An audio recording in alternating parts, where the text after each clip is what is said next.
신명기 32장 7절 말씀부터 하겠습니다. 지난주 7절까지 했는데요.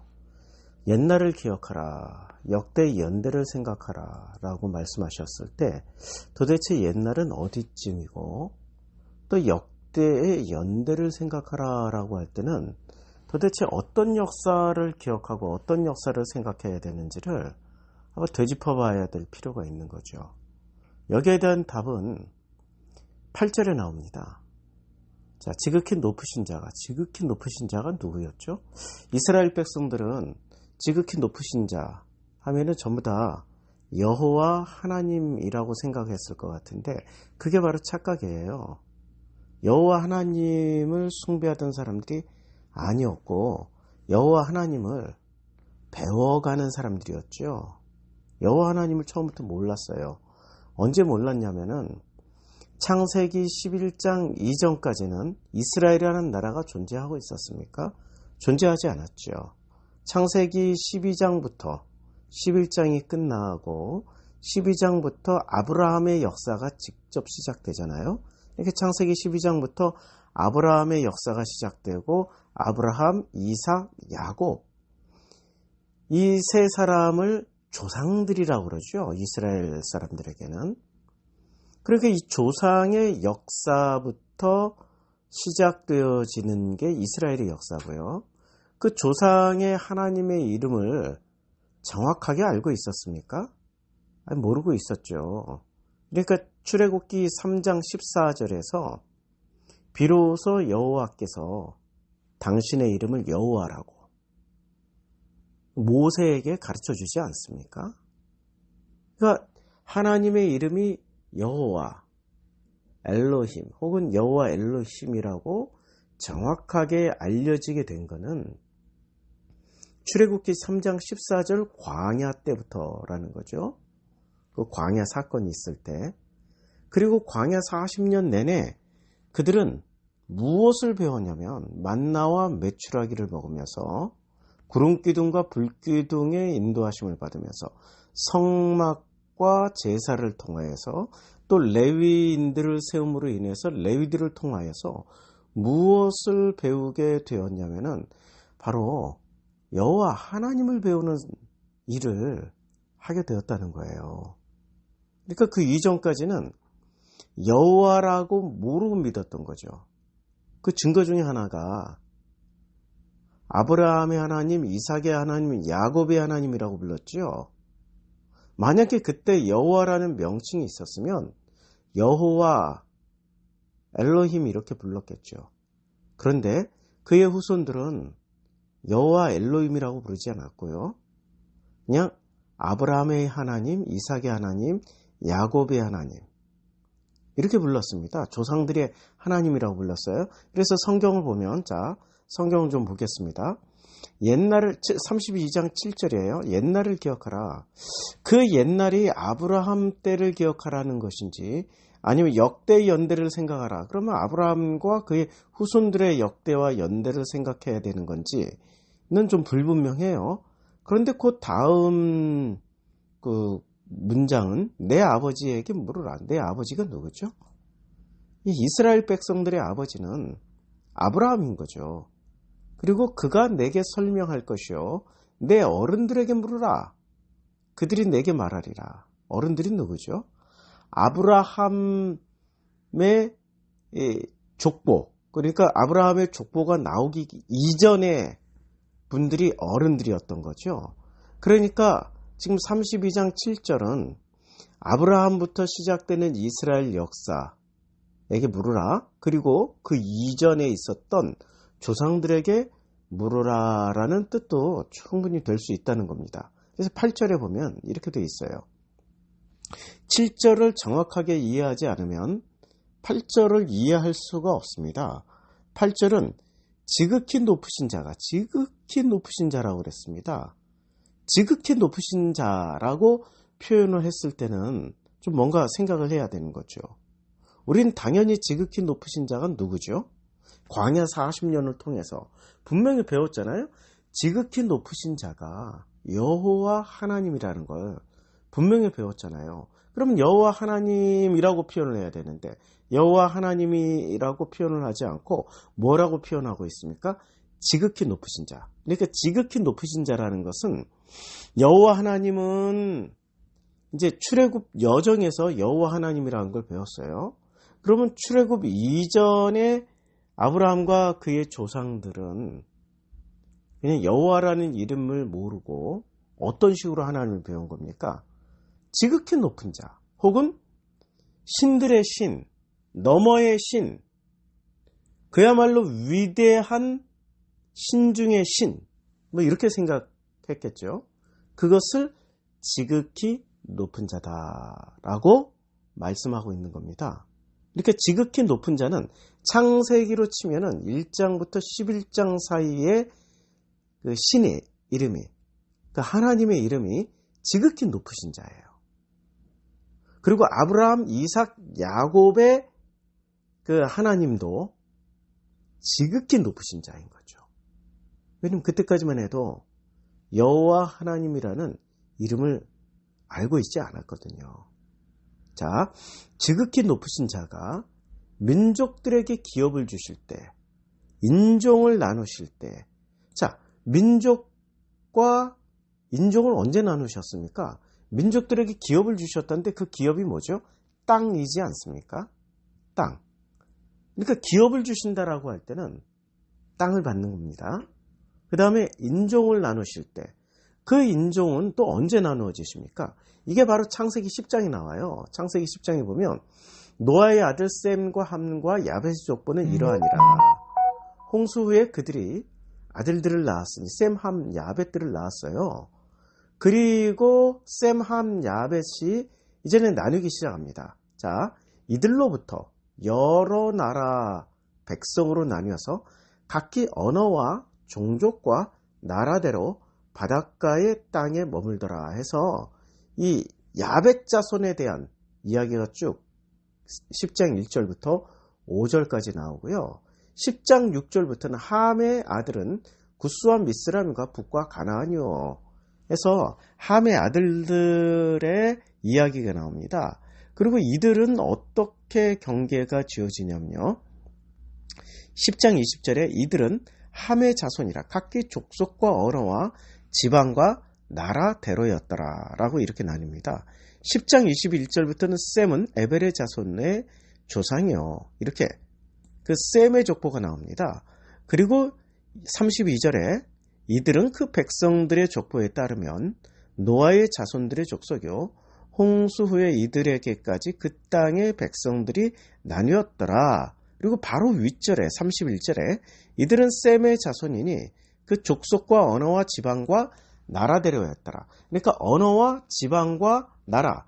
그러니까 이것을 신명기 32장 8절의 표현으로 다시 하면은 이런 표현이 되는 거지요. 지극히 높으신 자가, 이때는 신의 이름이 없지 않습니까? 창세기 10장까지. 그리고 지극히 높으신 그분이 신 중의 신이시오 혹은 너머의 신이시오. 모든 것을 넘어 이 피조물의 세계를 넘어가신 그 신.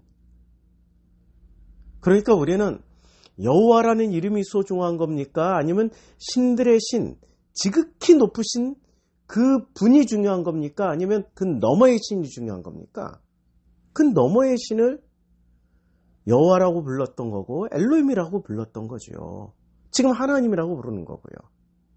영어에서는 God, God이라고 부르는 거고요. 아프리카 쪽에서는 발음이 무아리, M 발음입니다. 무아리 뭐 이런 식으로 부른다거나 샹따이 중국말로는 이런 식으로 부르는 거죠. 명칭은 다 달라요. 그런데 그들의 마음속에는 뭐가 있냐면은 지극히 높으신 분, 모든 신 중에 신이시오 혹은 이 피조물의 너머에서 창조주신, 정말로 창조주이신 그분이 어떻게 했냐면 32장 8절에 자기 민족들에게 기업을 주실 때 자기 민족들에게 기업을 주셨어요. 그러니까 자기 민족들에게 기업을 주셨어요. 그리고 인종을 나누실 때 또 인종을 나누셨어요. 그러니까 셈, 함, 야벳들이 하나님의 민족 맞죠? 셈, 함, 야벳이 처음부터 하나님의 적대자는 아니었잖아요. 자기 민족 낳잖아요.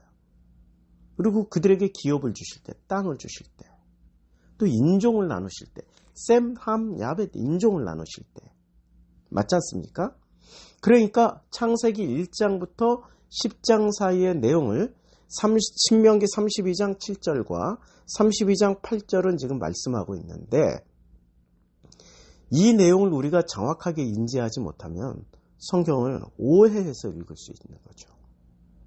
지극히 내셔널 쇼비니즘적으로 민족주의 관점에서만 읽어낼 수 있다는 겁니다. 그거 굉장히 위험한 거예요. 정말로 위험한 겁니다. 성경은 전체 온 우주를 품고 있는 내용물이지 어느 한 민족에게만 집중하는 내셔널 쇼비니즘이 아니라는 거죠. 가끔 사람들은 이스라엘과 또 하나님을 동일시해요. 하나님 잘 믿는 사람들이 어느 날 갑자기 이스라엘 깃발을 들고 어디 뭐 광장에 나갔다. 이 사람들은 내셔널 쇼비니즘일 가능성이 굉장히 높죠. 지극히 편협한 민족주의자들. 하나님은 온 우주의 하나님이고 전 인종의 하나님이고 모든 민족들에게 기업을 주셨던 하나님이에요. 이것을 신명기 32장 8절에서 말씀하고 있지 않습니까? 지극히 높으신 자가 민족들에게 이제 각 민족을 나누셨잖아요. 기업을 주실 때 또 인종을 나누실 때 이스라엘 자손의 수요대로 백성들의 경계를 정하셨도다. 이제 이게 풀어야 될 숙제예요. 이스라엘 자손의 수요대로 백성들의 경계를 정하셨다라고 이 문제를 풀어야 되는 겁니다. 만약에 이스라엘 자손들이 중심이 돼버리면 창세기 10장에서 굳이 인종과 민족의 기업을 끌어올 수가 없는 거죠. 이스라엘이라는 민족이 언제 만들어집니까? 최소한 이스라엘이라는 이름을 받은 야곱 때부터 아닙니까? 야곱 때부터 시작해서 이스라엘이라는 개념이 들어오는 거예요. 그리고 이 야곱의 후손들이 어디로 들어갑니까? 애굽으로 들어가지 않습니까? 그런데 그들이 애굽에 들어가서 이스라엘이라는 국가를 형성하고 삽니까? 아니면 애굽 백성들처럼 애굽 사람들하고 똑같이 살아갑니까? 똑같이. 그들이 애굽을 만든 주체가 되는 거죠. 그들이.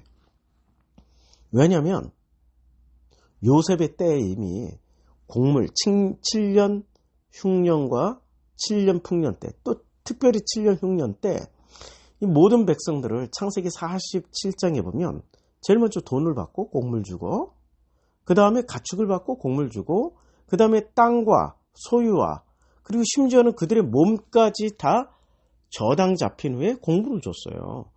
7년을 버티고 먹고 살으려면은 자기 몸이라도 팔아야 되는 거죠. 전부 다 종이 됐어요. 그런데 종이 안 된 사람들이 두 그룹이 있었습니다.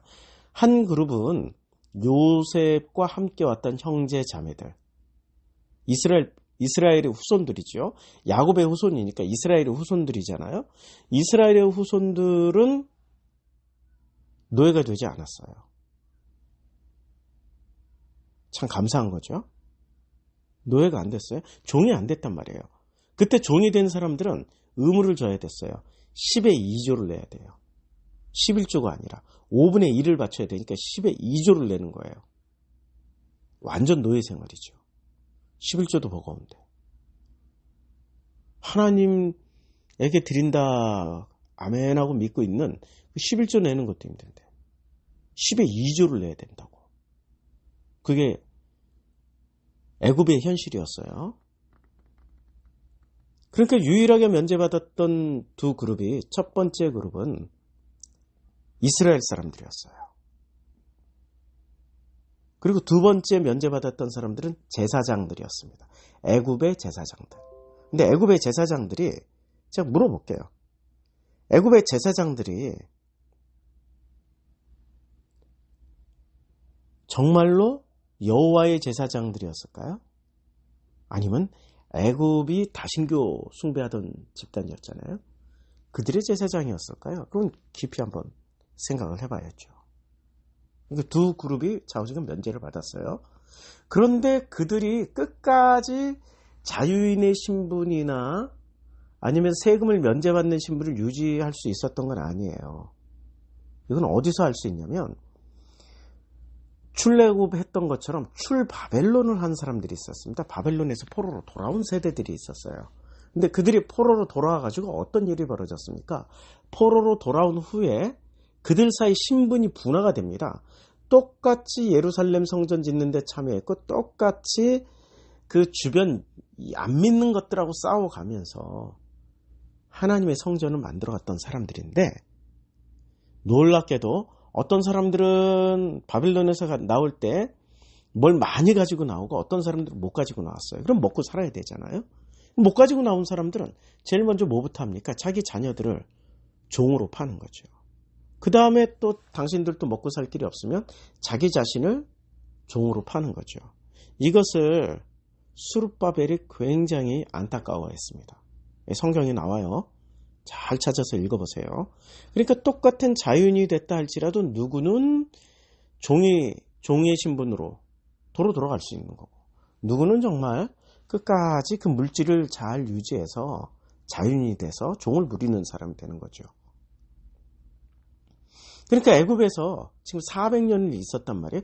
누구는 똑같은 이스라엘 사람인데 누구는 종이 됐고 누구는 끝까지 고관대작으로 부려먹는 사람이 되는 거죠. 그게 지금 출애굽하기 직전의 모습이었습니다. 자, 32장 8절 지금 얘기하다 여기까지 왔는데, 지극히 높으신 자가 민족들에게 기업을 주실 때, 인종을 나누실 때 이스라엘 자손의 수요대로 백성들의 경계를 정하셨도다. 그럼 이스라엘 자손들의 수요대로 백성들의 경계를 정하셨다는 그 가나안 땅을 말씀하고 있는 거죠. 그 가나안 땅. 근데 이 가나안 땅을 이스라엘 자손의 수요대로 백성들의 경계를 정하셨다라고 말씀하시려면 뭔가 근거가 있어야 되는 거 아닙니까? 뭔가 근거가 있어야 되죠. 그 뭔가 근거는 32장 9절에 나와요. 여호와의 분깃은 자기 백성이라. 분깃이 땅이에요, 백성이에요? 하나님에게 분깃은 백성들입니다. 땅이 아니에요. 백성들이고요. 그 다음에 야곱은 그가 택하신 기업이로다. 야곱은 그가 택하신 기업이다라고 지금 말씀하고 있습니다. 야곱은 그가 택하신, 그래서 야곱은 그가 택한 기업이다라고 말씀하실 때 여호와의 분깃은 백성이고요. 그러니까 우리는 정말 부동산을 좋아하잖아요. 우리의 분깃이 부동산이기를 원하는 거죠. 그래서 가나안 땅이 부동산을 받아요. 근데 여호와의 분깃은 부동산이 아니고 사람인 거예요. 나와 같은 사람. 그래서 여호와의 분깃은 자기 백성이라 라고 말씀하실 때 우리는 큰 은혜와 감동을 받아야 되는 거죠. 그리고 야곱은 그가 택하신 기업이라. 그러니까 야곱이 기업이었어요. 그러니까 하나님이 보통 기업이다, 기업 물을 자 이렇게 말을 할 때, 그러니까 보아스가 기업 물을 자였잖아요. 기업 물을 자는 사람을 뜻하거나 기업을 받는다 할 땐 또 땅을 뜻해요. 그런데 이 구약에서는 그것이 땅이거나 사람이거나 하지만 신약으로 넘어오면 이 기업은 하나로 통일이 됩니다. 그 사람의 그 마음으로 통일이 돼요. 마음으로. 예, 이거는 산상수훈을 잘 들어보시면 됩니다. 자, 그래서 인종을 나누실 때 이스라엘 자손의 수요대로 백성의 경계를 정하셨도다라는 말씀은 이렇게 이해하면 되는 거예요.